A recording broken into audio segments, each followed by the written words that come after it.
I always thought friendship was about trust, about late-night crying sessions, celebrating each other's wins, being there even when it's hard. I used to think that about Mia. We met in high school. Junior year, she was funny, always had eyeliner wings sharp enough to kill, and wore combat boots with everything. I was quieter, more organized. I liked color-coded planners and motivational quotes taped to my mirror. We were different, but somehow we just clicked. So when I got into college out of state, and she said, let's rent a place together, it felt right, like the natural next step. My parents were hesitant. Sure, they'd seen too many friendships fall apart under one roof. But I convinced them. I said, Mia's not like that. I really believed it. We found a cute little duplex, a few minutes from campus. 2 bedrooms, 1 bathroom. Small but ours. I moved in a week before classes started. Claimed the bigger room because I was the one who'd signed the lease and handled the deposit. Mia didn't mind. She said, girl, you're the spreadsheet queen. You deserve it. I should have known that was too easy. The first semester flew by. We got into our rhythm. She was messy. I cleaned up. She forgot to buy groceries. I stocked the fridge. I thought we were balancing each other. I thought she appreciated me. Then winter break came. I went home for a month. My parents missed me. And honestly, I needed the quiet. Mia said she was staying in town. Gonna pick up more shifts and chill. She texted. I didn't think anything of it. I even left her a note on the fridge. Help yourself to the soup. I froze. And don't forget to water the plant. But when I came back in January, suitcase in one hand, duffel in the other, I didn't recognize my own home. At first I thought I was in the wrong unit. My name wasn't on the mailbox anymore. The key stuck in the lock like it hadn't been used in weeks. And when I opened the door, my heart dropped. There were shoes by the door, but not mine. A pair of fuzzy pink slides, a hook rack full of jackets I'd never seen, and in the living room, Mia, on my couch, wrapped in a blanket I didn't own, next to a guy I definitely didn't know. Oh hey, she said casually, like I'd just come back from the store. You're back early. Early. It was the day I'd told her, the day marked on our shared Google Calendar. I blinked, trying to keep my voice steady. Who's this? I asked, nodding toward the stranger on my couch. She laughed like it was no big deal. This is Ryan. He's been crashing here. Hope that's cool.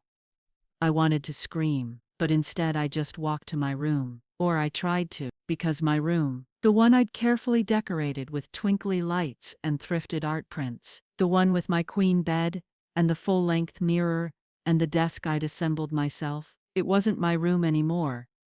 It was Mia's. She'd moved all my things into the smaller room, stuffed into boxes. My clothes were wrinkled, thrown over furniture like dirty laundry. My framed diploma was upside down on the floor. My bedding was balled up in a corner. Mia, I said slowly, what the hell is going on? She gave me this look, the kind you give a child who doesn't understand how the world works. You were gone for weeks. I needed the space. And anyway, it just made more sense this way. Your classes are closer to the other side of campus, right?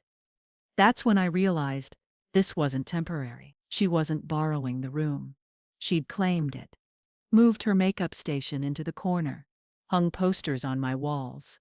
Even swapped out my curtains. I felt heat rising in my chest. You didn't ask me, I said. She shrugged. You didn't say not to. I wanted to fight, to unpack every box and throw her flat iron out the window. But I didn't, because I was raised to be polite. Because I thought if I gave her time, she'd realize how wrong it was and fix it. Spoiler. She didn't. The days that followed were quiet war. Passive-aggressive notes on the fridge, her blasting music at 2 a.m. Me relabeling kitchen shelves with sticky notes. She rolled her eyes. I bit my tongue. I kept telling myself, it's temporary. The lease ends in May. just survive until then. But it wasn't just about the room. She stopped talking to me unless it was to ask if I could pay rent early just this once. She used my stuff, my shampoo, my dishes, my printer without asking. And when I confronted her, she laughed. "You're so dramatic," she said. "God, you always make things bigger than they are." That's when something cracked inside me, because I'd heard that tone before, from people who wanted me to shrink, from friends who only liked the version of me that was useful to them. And I realized Mia wasn't different. I just wanted her to be. One night, I was curled up in the corner of the small room, the one I hadn't chosen, the one that still didn't feel like mine, and I remembered something. I was the only one on the lease. Mia's name, nowhere on the contract. She hadn't wanted the credit hit, she'd said when we moved in. I'd done the paperwork, paid the deposit, signed the dotted line, and now, that dotted line was my lifeline, because if Mia wasn't on the lease, that meant I held the power. It started small. I pulled out the rental agreement and read every word. I highlighted clauses, made notes, then I called our landlord. "Hi, this is Rachel," I said calmly. "I'm the sole leaseholder at 418B Willow Avenue." He remembered me immediately. "Oh yeah, you're the one who handled the deposit, right?" "That's me," I said, already feeling the gears turn. I wanted to ask about the renewal process for next year. And just like that, a plan began to form. I wasn't going to yell. I wasn't going to beg. I wasn't even going to argue. I was going to play smart. And Mia, she wouldn't see it coming. You ever have a moment where everything just clicks? That night, sitting on the floor of the room Mia had shoved me into like some afterthought, everything started clicking. I realized that I'd spent the last few months playing small so she could feel big. I was walking on eggshells in a place that I paid for. I was tiptoeing through my own home. But not anymore. I'd already made the first move, talking to our landlord. And that conversation gave me more power than I even realized. He told me the lease was up in 6 weeks, said he was just waiting to hear from me about renewal. I could extend it, cancel it, rewrite it with new names. Or one name. Mine. He even sounded relieved.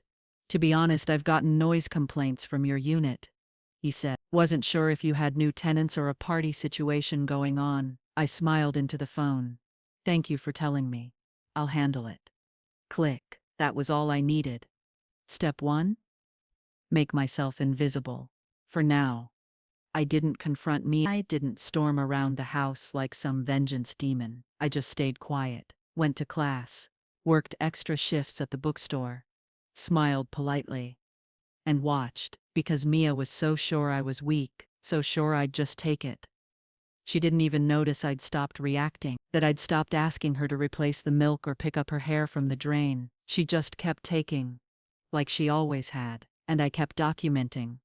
Every party she threw, every stranger that crashed on our couch, every loud night that bled into. I filmed it, logged it, and forwarded it to our landlord under the subject line for documentation. I wasn't petty. I was precise. Then came step 2. I started shopping for apartments, quietly. Just me. I visited a few places between classes, and eventually I found it a small one-bedroom, with hardwood floors, a skylight, and just enough space for a girl who was tired of being stepped on. And best of all, the landlord was willing to let me move in right when my current lease ended. It was perfect, but it wasn't enough to move out. Mia needed to feel what I felt. She needed to taste the silence I'd been choking on, the violation, the disrespect, the way it feels when your space is ripped away, when you realize someone you trusted doesn't care about your boundaries at all. So I waited for the perfect moment. And it came faster than I expected. One Friday afternoon, I came home early from class.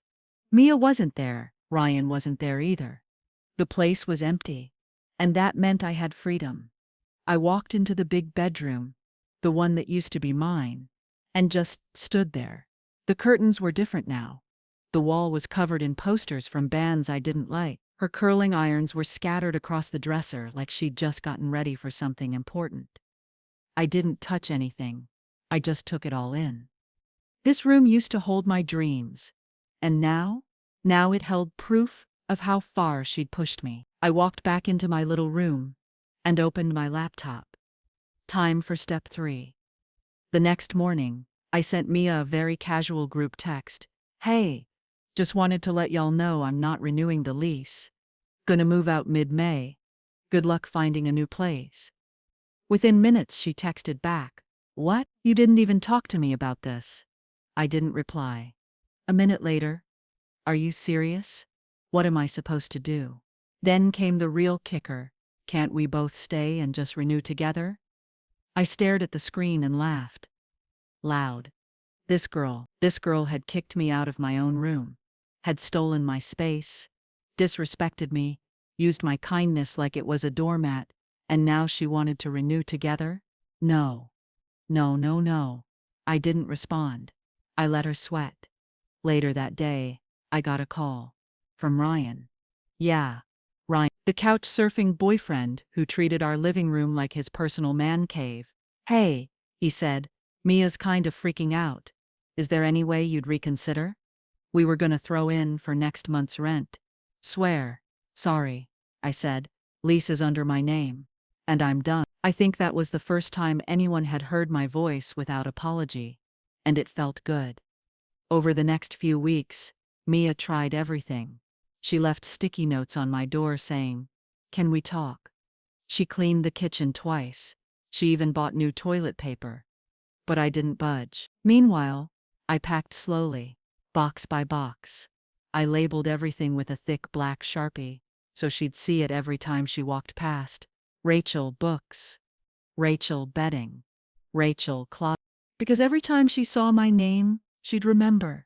This is my place. She just borrowed it. Then came the final week. I printed out a copy of the lease and left it on the counter, highlighted in yellow where it said, Sole Leaseholder, Rachel M. Carter. Underneath, I taped a post-it. Please vacate the premises by May 15. The lease is not being renewed. Good luck in your next chapter. And on the morning of the 15th I left, keys in hand, back straight, head high. I turned around one last time before closing the door, and I smiled because she thought I was weak. She thought I was quiet. She thought she could take my space and get away with it. But I'm not the girl who lets people walk all over her anymore. I'm the girl who knows exactly when to walk away and take the floor with her. You'd think that would be the end of it, right? I moved out, left Mia to scramble, signed a new lease, unpacked my life into a little one-bedroom apartment with sun-warmed floors and a closet that finally only held my stuff. I was free. But healing doesn't always feel like freedom right away. That first night in the new apartment, I couldn't sleep. The silence was heavy. Not peaceful, just thick. Too quiet after months of Mia's blaring music. Ryan's laugh echoing through the halls. The thud of bass that never respected the wall. Now, all I could hear was the ticking of my own thoughts. Did I do the right thing? Was I too harsh? Was this revenge or just justice? I wrapped myself in a blanket and stared at the ceiling. Somewhere deep inside, I still wanted her to say sorry. That's the thing no one tells you about betrayal. Sometimes the pain doesn't come from what they did. It comes from the fact that they don't think they did anything wrong. And Mia? She never apologized. Instead, she posted on Instagram a story. The morning after I moved out, a mirror selfie in my old room, with the caption, New Chapter. Who dis? Sometimes you gotta drop the dead weight to level up. Dead weight. It hit like a punch to the chest. I didn't reply. I didn't block her either. I just watched silently as she spun the story. She was the victim. I was the villain. And her followers? They ate it up. Good for you, Queen. You don't need toxic energy. Period. Dead weight belongs in the trash. I was shaking. I almost commented. Almost damaged her. But instead, I closed the app. Let her have her version. I knew the truth. And the truth? It was time I started telling my own story. I'd been posting online for a while. Nothing serious. Just little day-in-the-life vlogs, dorm hacks, planner layouts, my follower count hovered around 3,000. Mostly girls from college or other student creators. But something changed after I moved out. I sat down one afternoon and filmed a video. Nothing fancy. Just me, cross-legged on my new floor, hair tied back, makeup smudged from the heat. I hit record. Hi, my name's Rachel, and I want to tell you how I lost my room, my best friend, and my sense of peace, and how I got all three back, in a way. I didn't name Mia. I didn't have to. I just told the truth. The camera didn't shake, but my voice did, just a little. Especially when I talked about coming home from winter break and finding all my things boxed up, my room taken, my name scrubbed from the mailbox. I ended the video with something I hadn't planned. People like to call girls like me too sensitive, too dramatic, but when someone takes your space physically or emotionally, you have every right to take it back, even if you have to start over to do it. I hit upload, and I forgot about it until the next morning. I woke up to 14,000 views. By noon, it was 8. By the end of the day, 500,000. My phone buzzed constantly. Comments, shares, DMs from other girls saying, "This happened to me too." I thought I was overreacting. You have no idea how much I needed to hear this. And just like that, something inside me clicked again. This wasn't just about Mia anymore. It was about every girl who was made to feel small for standing up. Every girl who got called too much for asking for basic respect. Every roommate who got steamrolled. Every friend who was used. Every soft-spoken person told to just let it go. My pain was no longer just mine. It belonged to something bigger now, so I started building. I rebranded my whole account. New banner, "Take Your Space." New bio, for girls who've been made to feel like guests in their own lives. I started a mini-series, Roommate Horror Story. I invited other women to share their experiences. I added my own tips: how to read a lease, how to protect your deposit, how to write a roommate agreement that doesn't get ignored. And the followers kept coming. 10K, 50K, 100K. I launched a merch drop, just one sweatshirt, soft pink with bold white text across the front. "My name is on the lease." It sold out in a day. I couldn't believe it. Here I was, just a girl who lost her room over winter break, and now I was a voice, a platform, a reminder that we get to reclaim the space people try to steal from us. And then, Mia found out. It started with subtweets. Funny how some people rewrite history to fit their victim complex. "Girl, you're not a brand, you're a bitter memory." And finally, "Glad I'm living rent-free in your content." I didn't respond, but my audience did. They weren't mean, just firm. One girl replied, "Nobody forced you to take her room." Another said, "Accountability isn't bullying, it's growth."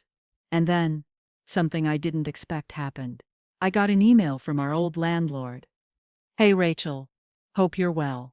Just wanted to say I saw your video. Didn't know all that went down, but I'm glad you stood your ground. We just got a vacancy at another unit if you ever need more space for your business." I laughed out loud. Space. Real, tangible, earned space. All mine. But even with all the success, new partnerships, podcast invites, DMs from girls thanking me, there was still one thing that nagged at me. I never got closure. Not really. Mia had taken so much, twisted so much, and she still walked around acting like I was the bad guy. So one night, I did something I hadn't done in months. I texted her. "Hey, I know we'll probably never be friends again, but just so you know, I never hated you. I just couldn't let you keep taking from me. I hope you find peace. Truly." She read it. Left me on scene. And that's okay, because that text, it wasn't for her. It was for me. Proof that I had nothing to apologize for, and nothing left to carry. I once heard someone say that healing feels like peeling off an old coat and realizing it never really fit. That's exactly what life started to feel like. The more I grew into myself, the more I realized how small I'd been forced to stay before. My brand, "Take Your Space," was no longer just a social media account. It was a movement. I was shipping out merch from my living room, managing emails from companies that wanted to collaborate, and hosting Sunday live streams where girls talked about boundaries, roommates, and learning to say no without guilt. And people were listening. One morning, I woke up to a blue checkmark next to my name on Instagram, verified. I stared at the screen like it was a joke. Me. Verified. The girl who cried in a corner room because someone stole her space. But I wasn't that girl anymore. That girl had grown teeth and a voice. A week later, I got an email that stopped my heart for a second. Subject, feature, opportunity. With Buzz Now, the online platform with millions of readers, known for highlighting up-and-coming creators, youth movements, and raw personal stories. They wanted me. The email was from an editor named Clara. Rachel, we've been following your content and love the community you're building. Would you be open to a profile interview and a short behind-the-scenes video about your journey? I had to reread it 3 times. I screamed into a pillow. Then I replied with one word, yes. The next few days were a blur of preparation, cleaning the apartment, buying a new ring light, picking out a soft neutral sweater that still felt like me. Clara arrived on a Saturday with a tiny crew, just her, a camera guy, and someone holding a clipboard. She was in her early 30s, short curly hair, sharp glasses, and a warm smile. Okay, she said, scanning the room. This space is perfect. Let's do the sit-down interview right here, by the window. The whole thing felt surreal. She asked about my background, the roommate situation, what inspired me to start Take Your Space. I told the truth, again, only this time, I didn't shake. And when I talked about Mia, I didn't flinch. It wasn't just about a room, I said, staring into the lens. It was about having something of mine taken and being told I was crazy for wanting it back. I think a lot of girls know exactly what that feels like. Clara nodded, her pen scribbling. And what would you say to someone who thinks this all started from something small? I didn't even hesitate. I'd say they've never had to rebuild themselves with nothing but silence and boxed up memories. That made the camera guy pause for a second, and Clara just whispered, wow. They stayed for about 2 hours, filmed some B-roll of me folding merch, answering emails, doing a mock live stream. As they packed up, Clara touched my arm. I just want you to know, she said, this story, it's going to help more people than you realize. The piece went live a week later, how a college girl took her power back, one room at a time. The headline was catchy. Sure, but the body, it was real, raw, beautifully written. They used photos from the shoot, me smiling, sitting under string lights, in my new space, and quotes that still made me tear up. And then the floodgates opened. My DMs exploded. Emails, comments, shares, so many girls reaching out, saying they'd never seen someone tell their story so perfectly. I even got a message from a psychology professor who wanted to use the article in her syllabus on personal boundaries and emotional safety. It was overwhelming and beautiful. And if I'm being honest, terrifying, because suddenly, I wasn't just a girl with a story, I was someone. And the higher you rise, the louder the echoes from the past can get. It happened on a random Tuesday. I got a call from Clara. Hey, she said, voice a little tight. I don't want to alarm you, but we've been contacted by someone who says they're the former roommate you mentioned. Mia. I froze. She's claiming the story was false and defamatory, Clara continued. But don't worry, we did our fact-checking. You never named her. You never showed photos. You were careful. But we wanted to let you know. My throat went dry. She emailed you? I asked. Twice, Clara said. We're not taking the piece down. But you should be aware, she might try to stir things up. I sat there, heart pounding. Why couldn't Mia just let it go? She got her room. She got her life. She didn't care about what she'd done. She only cared that people were finally seeing me, listening to me. And that threatened her. I logged into Instagram, just to peek. Sure enough, Mia had posted a blurry screenshot of my article with a sarcastic caption. Imagine building a whole brand out of victimhood. The comments were a mess. Some of her followers egged her on, others defended me.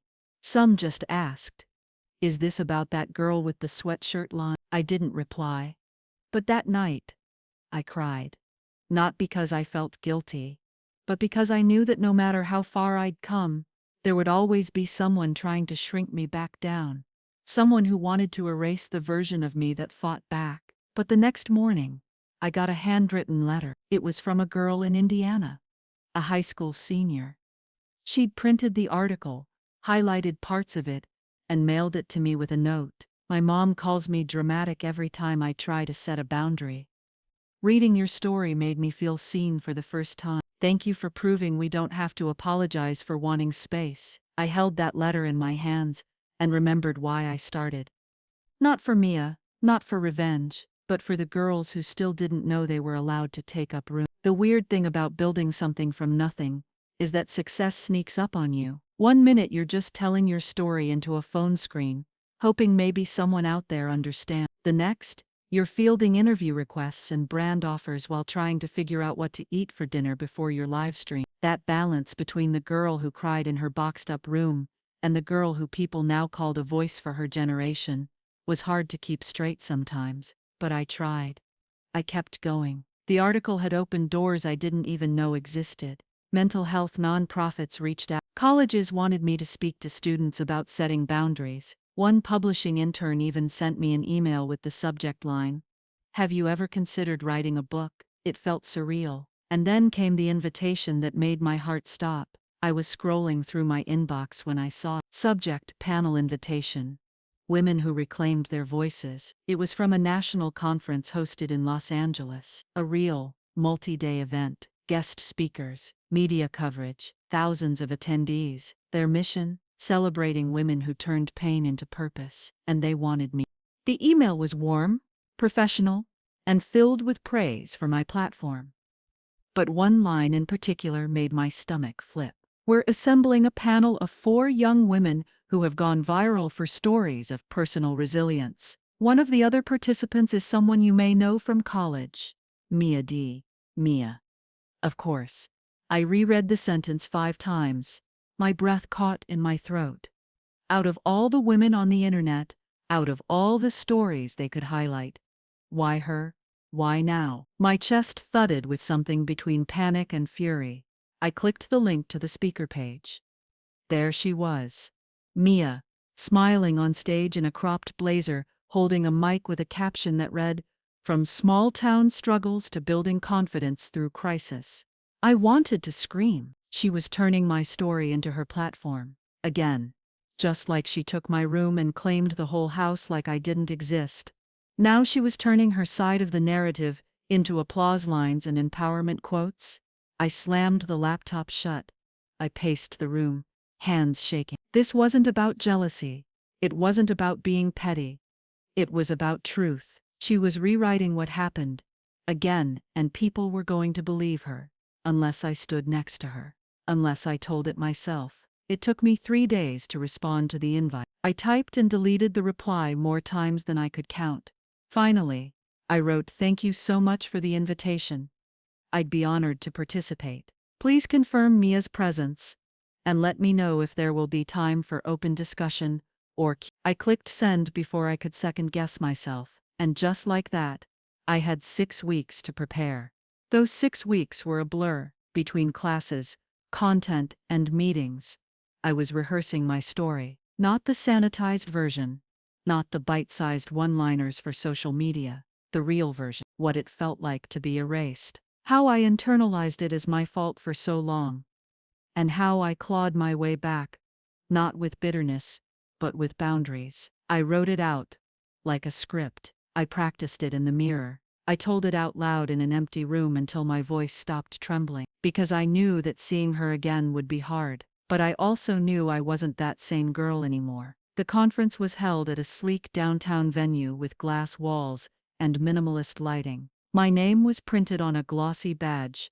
Rachel Carter, creator of Take Your Space. They assigned me to panel 3.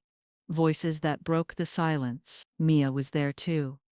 I saw her from across the green room. She hadn't changed much, same perfectly curated outfit, same effortless confidence, like she was born under a spotlight. She caught sight of me, and for just a second, just one brief, unguarded second, her face dropped. Then it snapped back into a smile. She walked over. "Hey," she said. "Guess we're co-stars now." Her tone was light, but her eyes were watching me carefully. "I guess so," I replied. An awkward beat passed. "You've built quite the empire," she said, nodding. "You too," I said flatly.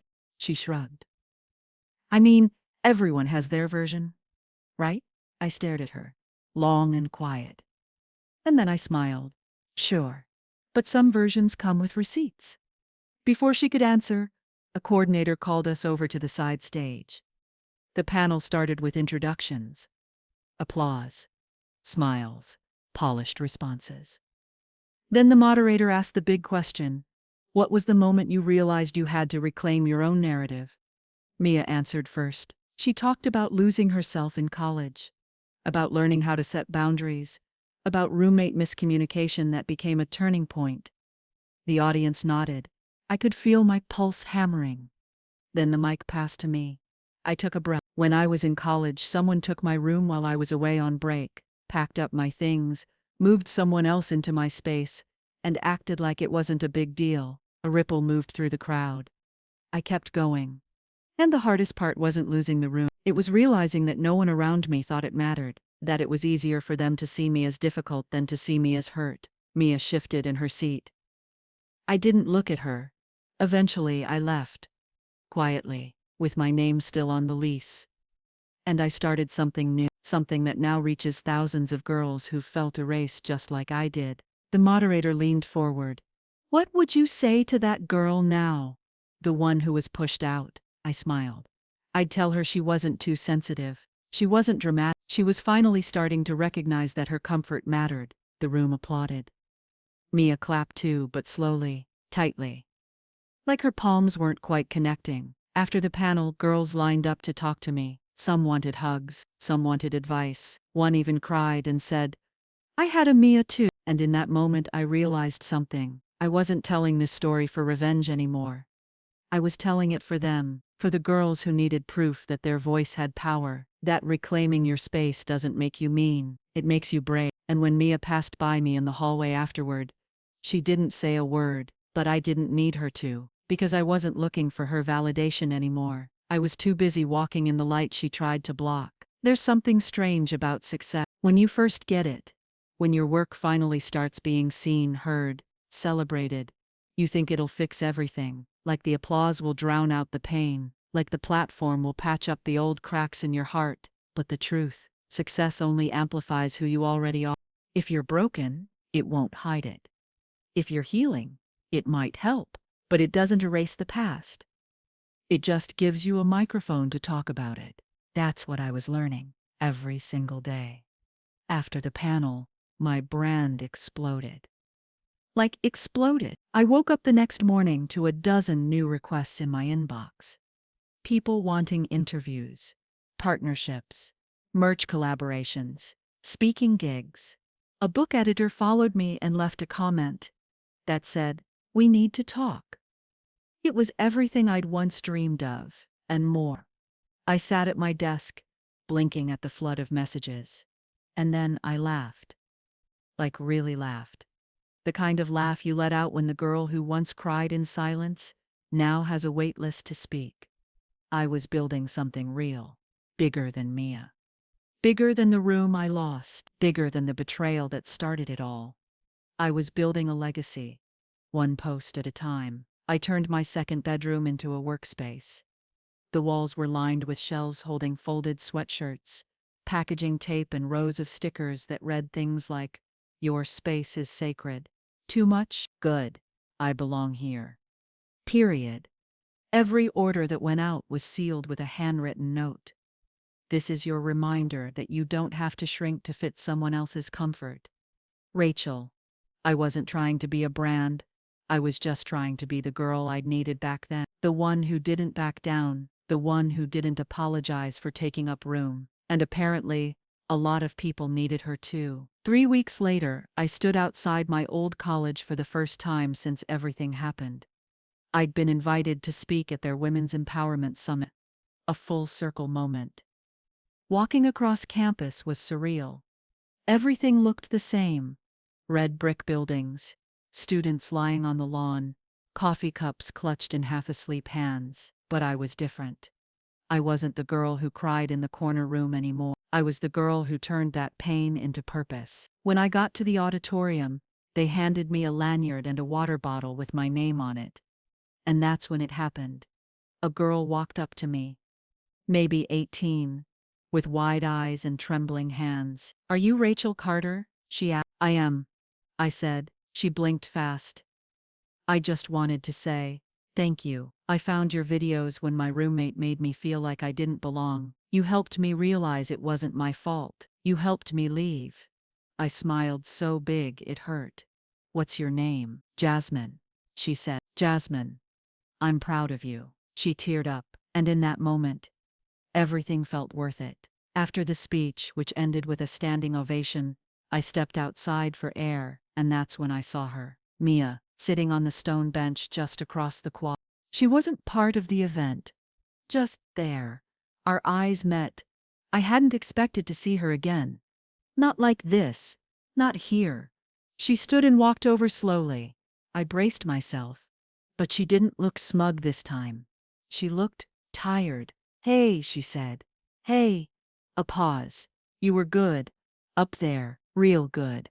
"Thanks," I said, voice neutral. Another pause. Then, "I've been watching. Your brand. Your content." I didn't say anything. She sighed. "I guess I didn't think it would go this far." "No," I said. "You probably thought I'd just go away." She nodded. A sad little shrug. "I'm not here to fight," she said. I don't know. I guess I wanted to say something." She looked up at me. "Finally. I didn't know how much I hurt you." "Not really. Not until I saw what you turned it into." I raised my eyebrows. "And now you feel guilty?" She shook her head. "No, not guilt. Just regret. That I didn't see what I was doing until it was too late. There it was. Not an apology. Not quite. But something small. Something cracked open. Thanks." We stood there for another few seconds. Silent. Awkward. Then, she reached into her pocket and handed me a folded piece of paper. "What's this?" I asked. "My lease," she said. "I moved out last month. Figured you'd want to know."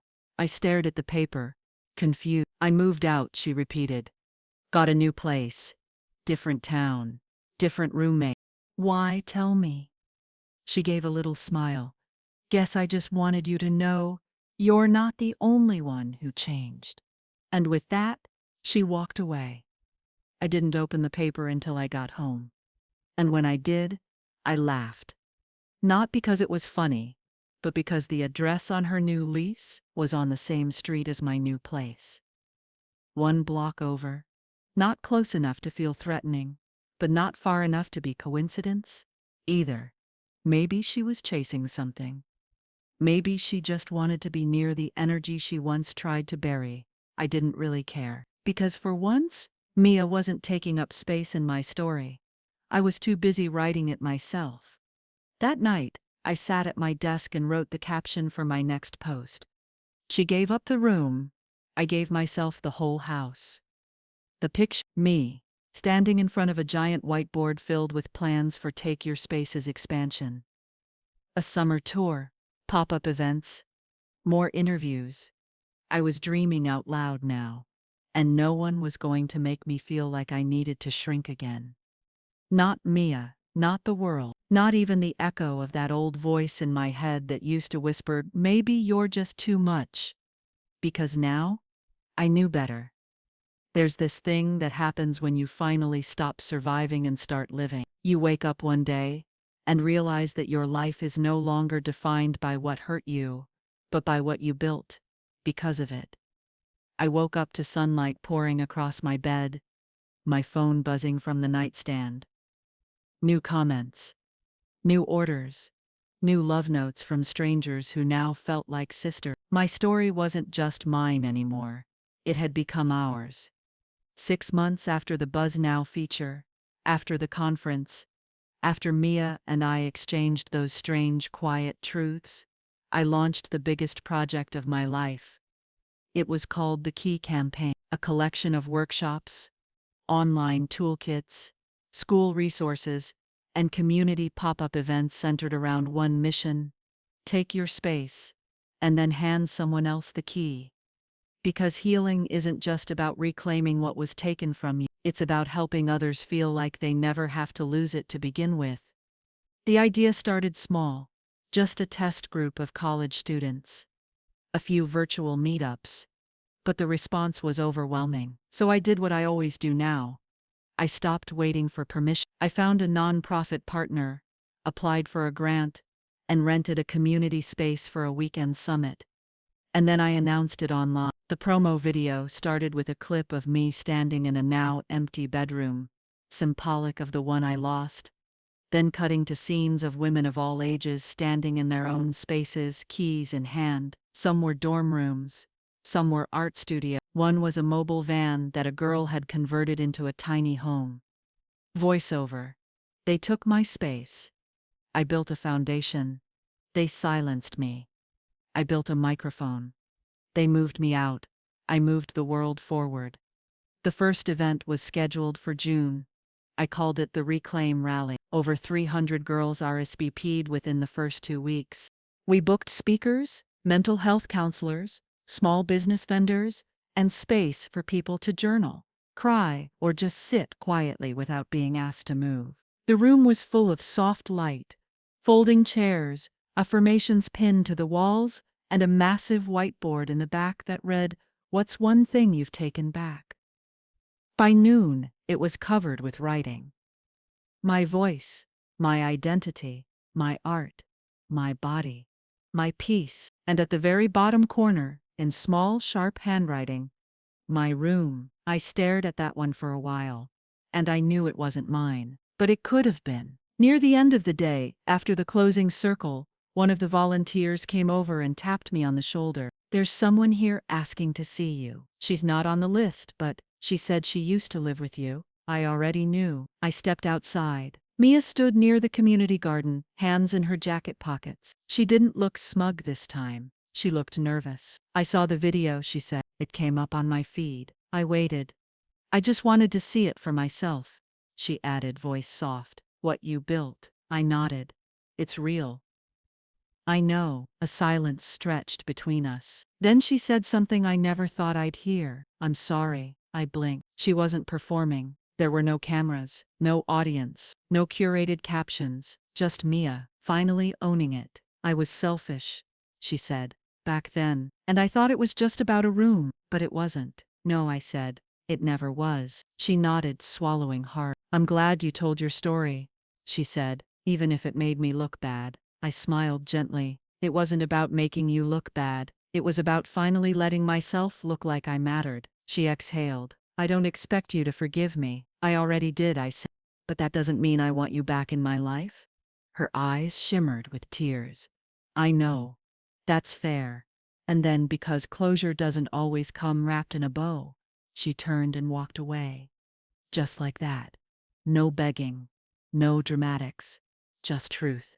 Raw and overdue. I went back inside, wiped my eyes, and walked to the stage.